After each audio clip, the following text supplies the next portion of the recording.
Republican party of India Athawale गट याच्या माध्यमातून कोकण प्रदेशच्या वतीनं माननीय नामदार डॉक्टर रामदासजी आठवले साहेब यांचा तिसऱ्यांदा सामाजिक न्याय व अधिकारिता राज्यमंत्री भारत सरकार याच्यावर नियुक्ती झाल्यामुळं या कोकणस्थ सर्व जनतेतर्फे त्यांचा भव्य दिव्य सत्कार खेडमध्ये आयोजित करण्यात आलेला आहे।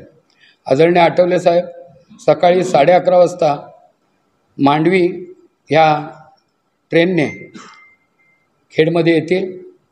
12 वाजता ते डॉक्टर बाबासाहेब आंबेडकर यांच्या प्रतिमेला पुष्पहार अर्पण करतील।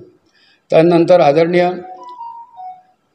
आमदार योगेशजी कदम यांनी सम्राट अशोकनगर येथे जे डॉक्टर बाबासाहेब आंबेडकर भवन बांधण्याचं योजलेलं आहे 3 कोटी 40 लाखाचं त्याचं भूमिपूजन करणार आहे।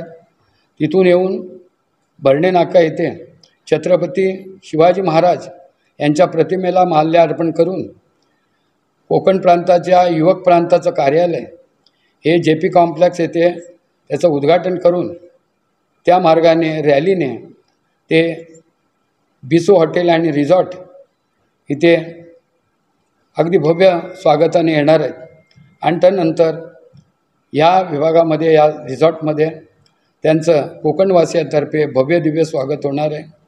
रिपब्लिकन पक्षाच्या प्रांत महाराष्ट्र आणि माझे सर्व वरचे सहकारी आदरणीय पप्पू कागदे, अविनाश महातेकर, आदरणीय गौतमबाई सोनावणे, अभयाताई सोनावणे, चंद्रकांती कांबळे या सगळ्या तिथे उपस्थित राहणार आहेत। भीमसैनिक अगदी कोकणाच्या कोपऱ्यापासून मुंबईपासून इथे उपस्थित राहणार आहेत आणि त्या पद्धतीने एक सुंदर असा कार्यक्रम इथे आयोजित आम्ही केलेला आहे। त्या कार्यक्रमाला मला वाटतं सगळ्यांचं सहकार्य अपेक्षित आहे। जय भीम।